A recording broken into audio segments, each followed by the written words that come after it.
اور پھر لوگوں نے جب انہوں نے اپنے مقامی مسائل کو حل کیا، اپنے زراعت، اپنی تعلیم، اپنی جو ہے نا جو فائنینشیل جو کیپیسٹی اس کو بڑھایا، تو پھر لوگوں کو پتہ چلا کہ یار ہم اور بھی کر سکتے ہیں. پھر ویلی لیول پہ لوگ اکٹھے ہو گئے، ویلی لیول پہ انہوں نے نئے کام کرنے شروع کیے. یعنی آپ اندازہ لگائیں، ابھی ہمارے وزیر اعظم صاحب یہ ایک ارب درخت لگانے کی جو بات کرتے ہیں نا، یہ گلگت سے ہم نے شروع کیا تھا. 1 ملین ٹریز ہم ہر سال لگاتے تھے. اور جو ہے نا یہ اور اس کے بعد جو ہے نا لوگوں نے پیسے کمانا شروع کیے. یعنی جب پتہ چلا کہ اس موسم میں تو دنیا کی سب سے بہترین چیری ہوتی ہے، تو ہم نے چیری فرانس سے لایا اور وہاں اس کو انٹروڈیوس کرایا، اور اس چیری کی آمدنی سے لوگوں نے اپنے بچوں کو پڑھایا. اب دیکھیں پھر وہ بچے جو ہے نا پھر وہ باہر کے ملکوں میں جانے لگے، پھر وہاں سے وہ انکم آنے لگی، ان کی عقل جو ہے نا انکم سے زیادہ عقل کی بڑھوتی ہوئی. اور پھر اسی طرح ایک ترقی جو ہے نا دوسری ترقی کے لیے ایک ذریعہ بنتی چلی گئی، اور جس کو انگریزی میں کہتے ہیں ایک ورچوئس سائیکل کریٹ ہو گیا. ٹھیک ہو گیا نا. تو اب گلگت بلتستان میں حالانکہ اکنامکلی ہم جو ہیں پنجاب سے KPK سے بہت پیچھے ہیں، ہمارا پر کیپٹل انکم پاکستان کا آدھا بھی نہیں ہے، لیکن تعلیم میں ہم آگے ہیں. ٹھیک ہے نا. سوشل ڈیولپمنٹ میں ہم آگے ہیں، اور ہماری خواتین جو ہیں وہ مردوں کے شانہ بشانہ چلتی ہیں، بلکہ مرد آج کل عورتوں کے شانہ بشانہ چل رہے ہیں. تو اس طرح جو ہے نا ترقی کا عمل، جب ایک کرٹیکل ماس سے آپ گزر جاتے ہیں نا، اس ایک مرحلے کو کراس کرتے ہیں، عبور کرتے ہیں، تو آپ کے پاس پھر اور ہنر اور عقل اور ٹیکنالوجی اور طریقہ کار آتے ہیں، جس میں پھر آپ کو کسی اور سے پوچھنے کی ضرورت نہیں ہوتی ہے. آپ خود اپنے تجربے سے اور اپنے عقل سے اور دنیا سے سیکھ کے ترقی کے اس راستے پہ گامزن ہوتے ہیں. یہ عمل کس طرح شروع ہوا؟ ترقی کے عمل میں آپ نے کمیونٹیز کو انگیج کیا، اور پھر مختلف جو طرح کے کیپٹلز ہیں وہ جنریٹ ہوئے. لیکن میں یہ جاننا چاہوں گی کہ یہ عمل ایبسولوٹلی اتنا سادہ تو نہ تھا کہ جس طرح ہم بیان کر رہے ہیں. 35 سے 38 سال کا ٹوٹل ٹائم ہمیں نظر آتا ہے، جس کے اندر آپ کو ہر قسم کی ترقی نظر آئی. تعلیم کو لے لیں، جینڈر کو لے لیں، ویمن امپاورمنٹ کو لے لیں، انفراسٹرکچر کو لے لیں. تو ایسی کیا چیزیں تھیں کہ جو ان تمام لوگوں کو کنونس کر پائیں کہ وہ اپنی ترقی کے لیے خود سامنے آ کر کام کریں؟ گزارش کی کہ جو بنیادی جو 3 کیپٹلز تھے وہ بنیاد تھے، اور آئیڈیا یہ تھا کہ وہ وہاں سے وہ ایک کیومولیٹیو ڈیولپمنٹ کا ایک سلسلہ شروع ہو جائے، ایک مجموعی ترقی کا ایک سلسلہ شروع ہو جائے. اور وہ ہوا. اور یہ جو انویسٹمنٹس تھے، یہ جو کیپٹلز تھے، اس کا اثر ایجوکیشن پہ ہوا.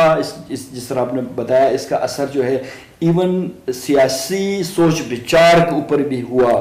خواتین کے جو جینڈر ایکوالٹی کے جو کانسیپٹس ہیں وہ بھی یہاں سے آنے شروع ہو گئے. اور بڑی انٹرسٹنگ بات یہ ہے کہ یہ کوئی اسٹیٹک کوئی ایسا علم نہیں ہے کہ ایک کتاب ہے اس کو آپ پڑھیں اور وہ کافی ہے، ایسا نہیں ہے. یہ وہ عمل ہے، یہ وہ علم ہے جو ہے نا وہ پھولتا ہے، پھلتا ہے خود بخود، اس کے اندر گروتھ آتی ہے.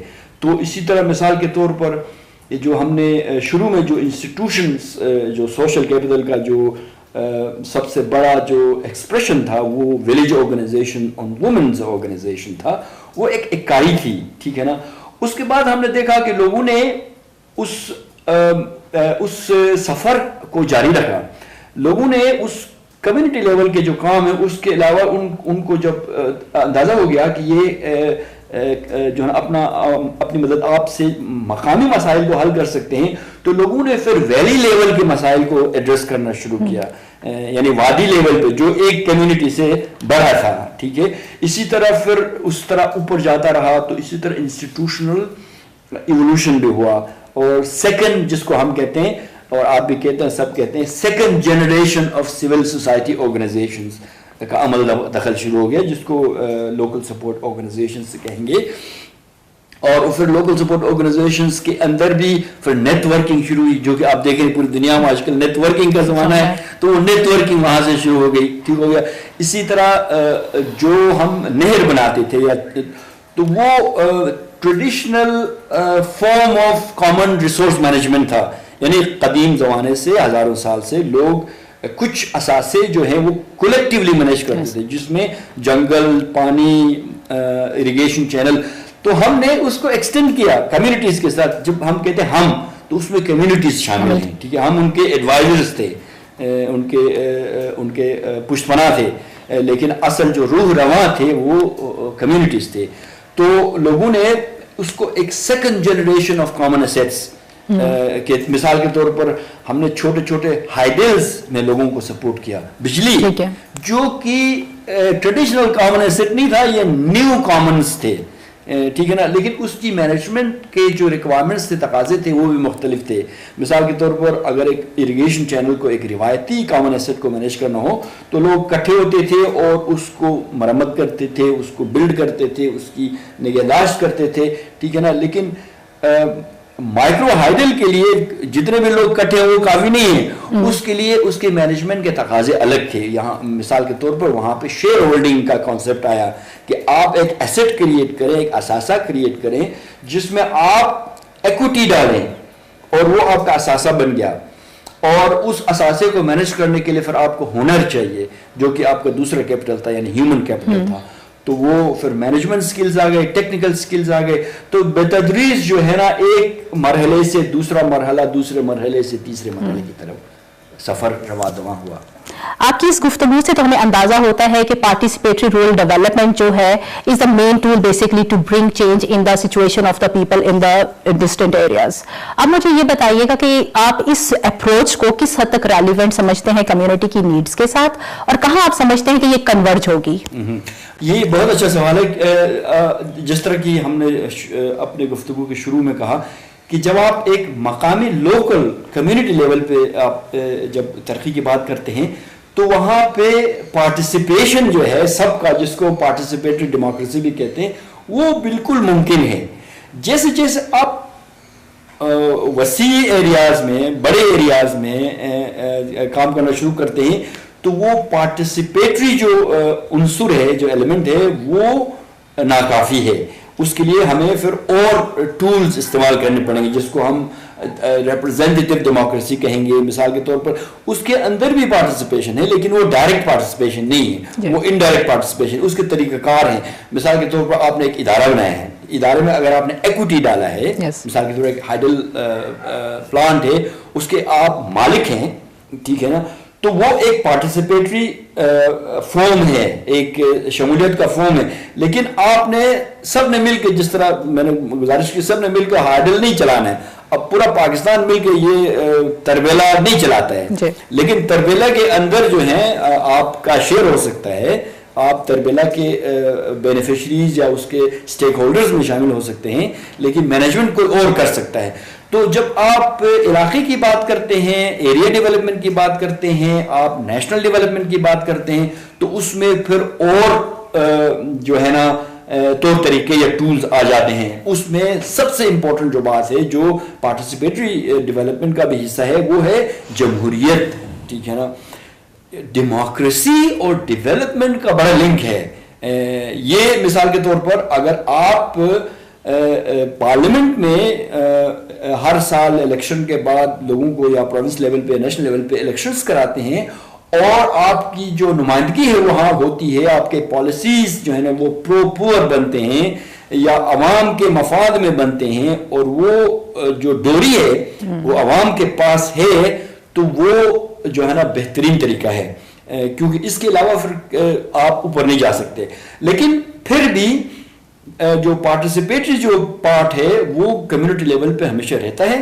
وہیں سے جو ہے وہ یہ نئے نئے آئیڈیاز اور جمہوریت کے اور سیکٹر ڈیولپمنٹ کی چیزیں وہاں سے نکل سکتی ہیں. تو میرا یہ خیال ہے کہ جو کنورجنس ہے وہ یہ ہے کہ جیسے جیسے دنیا جو ہے نا, ابھی دنیا بھی ایک اس میں بہت بڑا تغیر ہے, چینج ہے. تو ابھی ہم یہ کہتے ہیں کہ ہم اگر ہم ایک ریموٹ سکھر میں یا گلگت میں کوئی گاؤں ہے تو یہ انٹرنیٹ کے ذریعے وہ پوری دنیا کے ساتھ ابھی ملا ہوا ہے. تو ابھی وہ جو عمل تھا 30-35 سال پہلے وہ ہم لوکل سوچتے تھے, ابھی ہم سوچتے ہیں تھنک گلوبل ایکٹ لوکل سمجھتے ہیں. اب ہمیں پتہ چل گیا کہ جو دنیا کے بڑے بڑے جو مسائل, ہنگر ہے دنیا میں, جو مثال کے کلائمیٹ چینج ہے, یہ جو ہے نا ایک کمیونٹی نہیں کر سکتے, لیکن ایک کمیونٹی گلوبل سوچ رکھ سکتا ہے, مگر وہ ایکشن جو ہے نا وہ مقامی طور پہ کر سکتا ہے, تبھی جا کے یہ معاملے حل ہو سکتے ہیں. اظہار صاحب، آپ سے گفتگو کے دوران جو ہمیں احساس ہوا وہ یہ ہے کہ جب تک لوگ خود اس میں حصہ نہیں لیتے اپنی ترقی کے معاملات میں، اس ٹائم تک تبدیلی نہیں آ سکتی. اور جو طلبہ اور طالبات اسپائرنگ ہیں، جو ڈیولپمنٹ سیکٹر میں کام کرنا چاہتے ہیں، آپ کیا سمجھتے ہیں کہ ان کے لیے کون سی ٹپس مفید ہو سکتی ہیں؟ بہت شکریہ. یہ بہت اہم سوال ہے.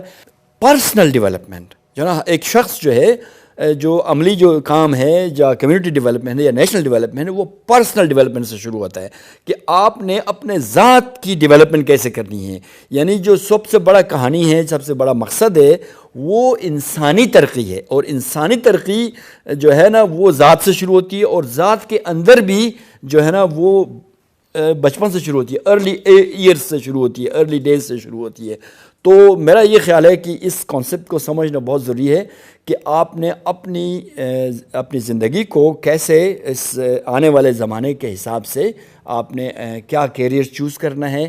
یہ ضروری نہیں ہے کہ آپ ڈاکٹر بنیں، انجینئر بنیں، یا جو روایتی جو چیز ہیں وہ بنیں. جو آپ کو پسند ہے، جس شعبے میں آپ کا رجحان ہے، آپ نے اسی میں جانا ہے اور اسی میں کمال حاصل کرنا ہے. جس طرح حضرت اقبال صاحب نے کہا کہ جو ہے نا، جو بھی آپ کام کریں گے اس میں کمال حاصل کرو، اور اٹ ڈزنٹ میٹر کہ آپ نے اس شعبے میں جانا ہے یا اس شعبے میں جانا ہے. لیکن یہ ہے کہ ایک پیشن ہونا چاہیے، ایک جذبہ ہونا چاہیے آپ کے اندر، اور اپنے ان ڈریمز کو اور ان اپنے جو عزم ہیں آپ کے، ان کو لے کے آپ نے چلنا ہے، اور انشاءاللہ آپ کامیاب ہوں گے. تو ڈیئر ویورز، آپ نے سنا اظہار ہنزائی صاحب کو. تو ان کی گفتگو سے جو اندازہ لگا ہے وہ یہ ہے کہ think global but act local. جب تک لوگ اپنی ترقی کے معاملات میں خود انوالو نہیں ہوں گے اور اپنے مسائل کی نشاندہی نہیں کریں گے، اور اس کے ساتھ ساتھ ڈفرینٹ اسٹیک ہولڈرز اس میں انگیج نہیں ہوں گے، تو اس ٹائم تک کام نہیں ہو سکتا. اور اس کے ساتھ ساتھ انہوں نے اسپائرنگ اسٹوڈنٹس کے لیے کہا کہ اپنے ہنر، اپنے اسکلز اور اپنے ایٹیٹیوڈس کو بیسیکلی اس نہج پر لانا چاہیے کہ جہاں پر آپ اپنی ڈیولپمنٹ کے لیے کام کر سکیں اور کنٹریبیوٹ کر سکیں. تو بہت شکریہ آپ کا. ٹل نیکسٹ ٹائم آپ کے ویوز اور آپ کے کامنٹس کا انتظار رہے گا.